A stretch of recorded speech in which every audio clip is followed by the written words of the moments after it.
What's going on, YouTube? It's your boy Dermy Wormy, and I just got done watching the frickin' it was the Space Babies. Which one was it? The second one from the new season. I don't even remember the name. It's like Maestro or something stupid like that. The Devil's Chord. It's so stupid. One of the problems that they have, and this episode has, is you want to deal with more of the celestial god-style beings. Okay, you want to deal with them. Well, the problem with dealing with them is you have no rules anymore. You throw the rules out the wazoo, and you ruin everything that makes Doctor Who, Doctor Who. You could do, the Celestial Toy Maker once in the past, maybe once every couple of years. But we did the Celestial Toy Maker during the 60th anniversary special, so now we're back to doing a Celestial, this time, Maestro. And my God, when you throw the rules out, everything starts being pointless, it becomes dribble, and it's stupid. Everything that happened today is stupid. The concept was interesting, I'll say that. No music left in the world. Well, how does that affect the world? I hate the celestial garbage because it's fantasy, not sci-fi. But guess what? We're gonna go through it. We're gonna go through it, okay? We're gonna go through it because it starts off in 1920 something, 25. In which you have a piano teacher teaching another kid about all sorts of music, doing all sorts of stuff. And he introduces him to this hidden note called the Devil's Note. It was banned by the church, and it's hidden, and it's actually a very simple key. And he plays it for this kid, and then things start going awry, and he realizes, oh my God, something weird's happening. It's the weirdo crawls out the piano. Thing crawls out the piano, calls the kid a son, and then all sorts of craziness starts ensuing. Because this is a celestial, and when you have a celestial, there's no rules anymore. They can tamper with the rules of time and space and timey-wimey junk.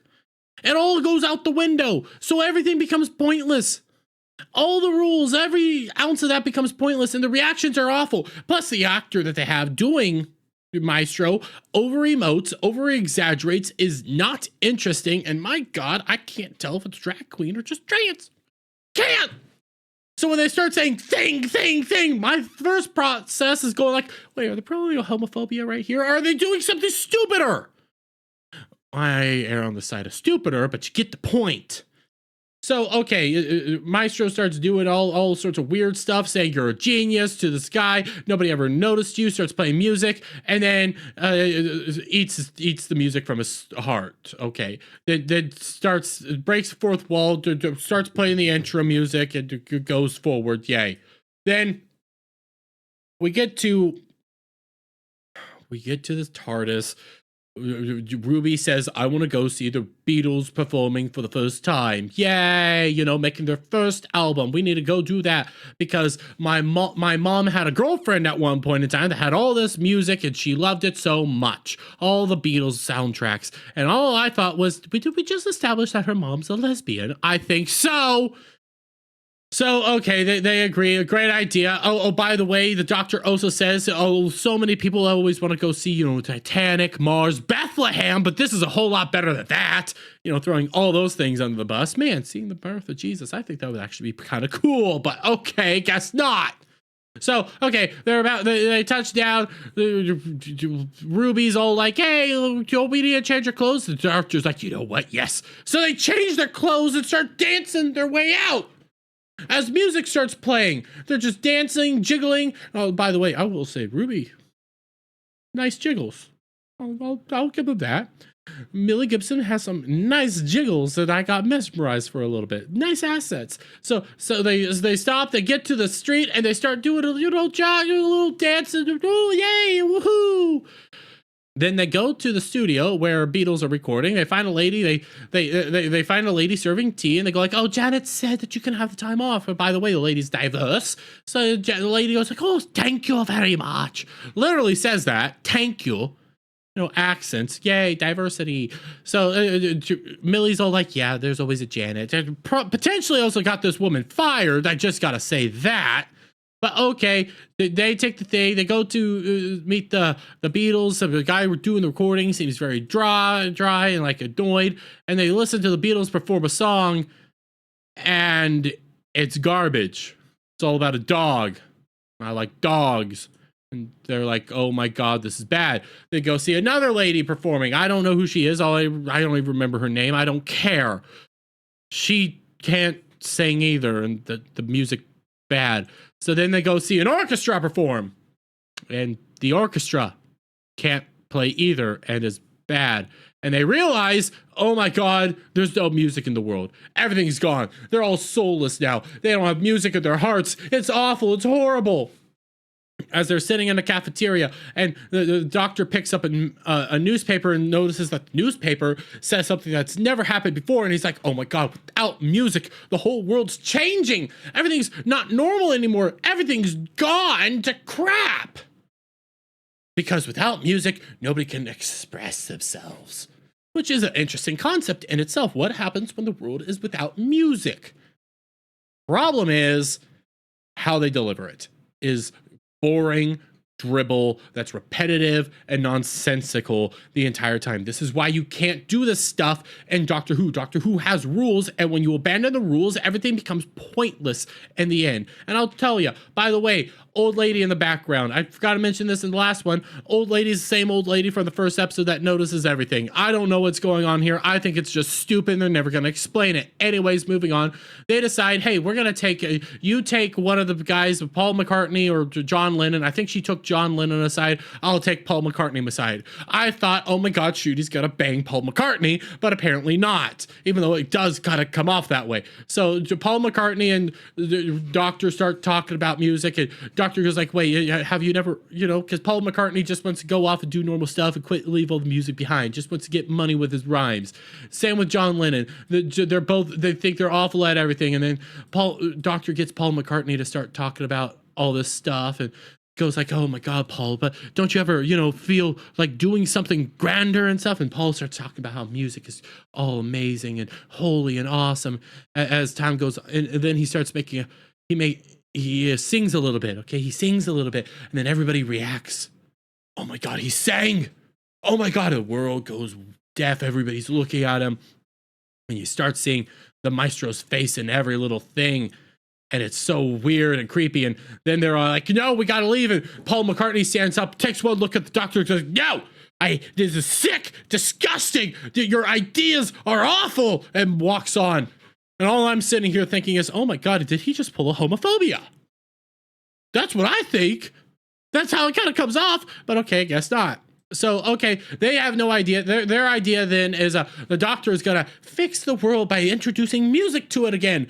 And the way to do it is they bought a piano, they take it to a rooftop, and they go like, okay, we're going to start playing the piano. Oh, in this moment, too, the doctor tells Ruby where he's living right now in 1962, points to his exact house, because remember, he's pointing to the original doctor. He's pointing to where he's living at in 1962 and is saying, hey, I live there with my granddaughter.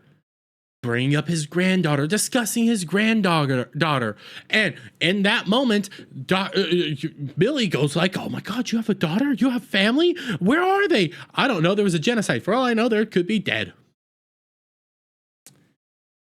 Way to just, destroy that and leave it up in the question on what's going on. So guy ends up installing the piano.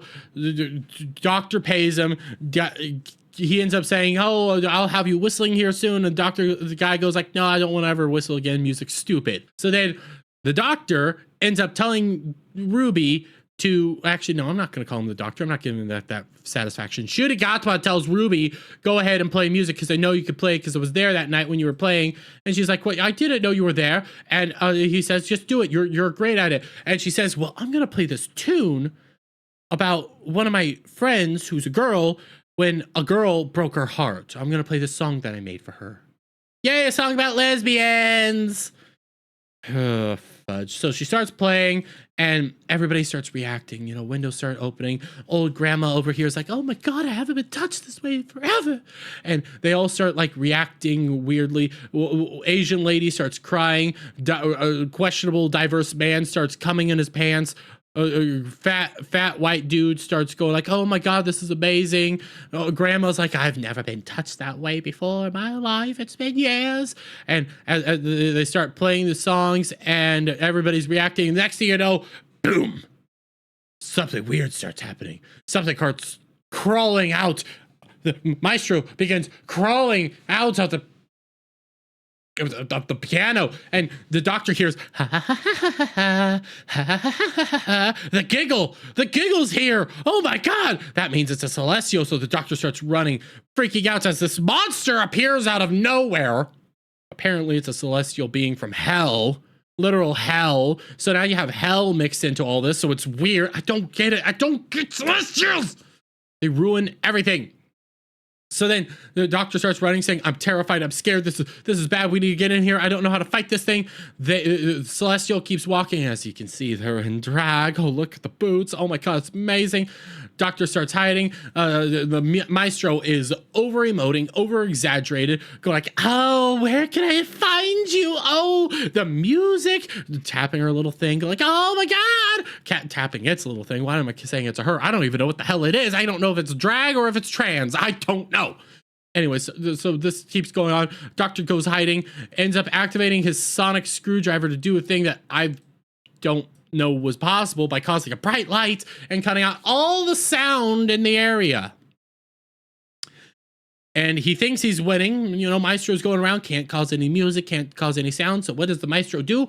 Taps his little thing, puts it in water, and causes this major issue by adding music again, adding sound, causing the doctor to screw up. But oh my god, old lady goes like, "I really want to be touched that way again. I haven't been touched that way in a long time." Sits down in front of her piano and starts playing music. Maestro hears it, goes like, "No, I must stop the old lady from playing music."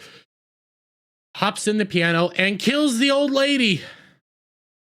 We then get diatribe nonsense from the doctor, in which, again, he's talking about how last time he took on a celestial, he took on the toy maker.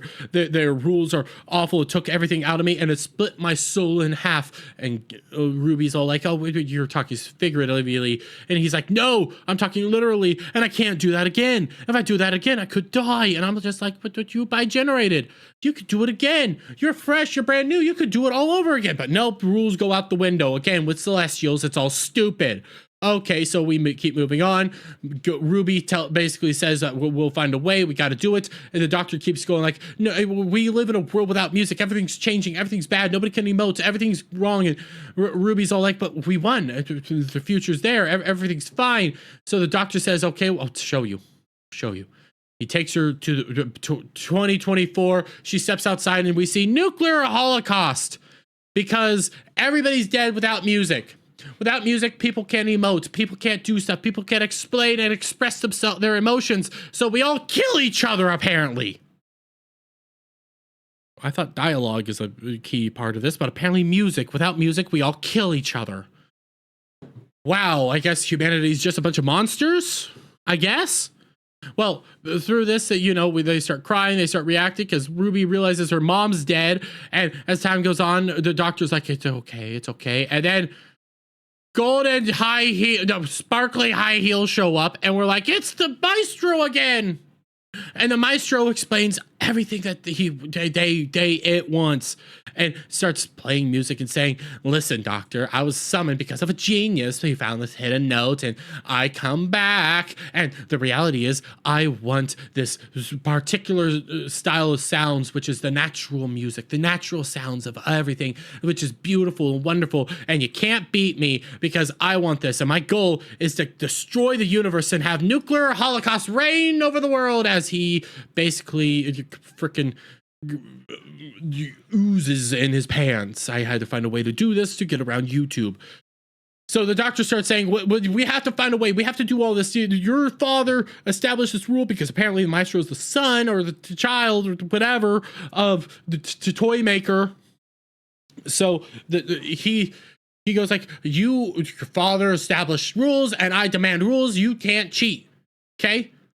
So Maestro ends up saying the only rule that you need to know is I was brought back by a certain note, okay? So then the doctor realizes that means there's a note to reverse the polarity. And then he's like, oh yeah, you'll never find it because I needed a genius to free me. And then on top of that, everything is in my power because all the world resonates, and everything that resonates and has a sound he controls. So he starts tinkering and tampering with the TARDIS because the TARDIS is made out of stuff that makes music, and I can control music. So he starts doing that.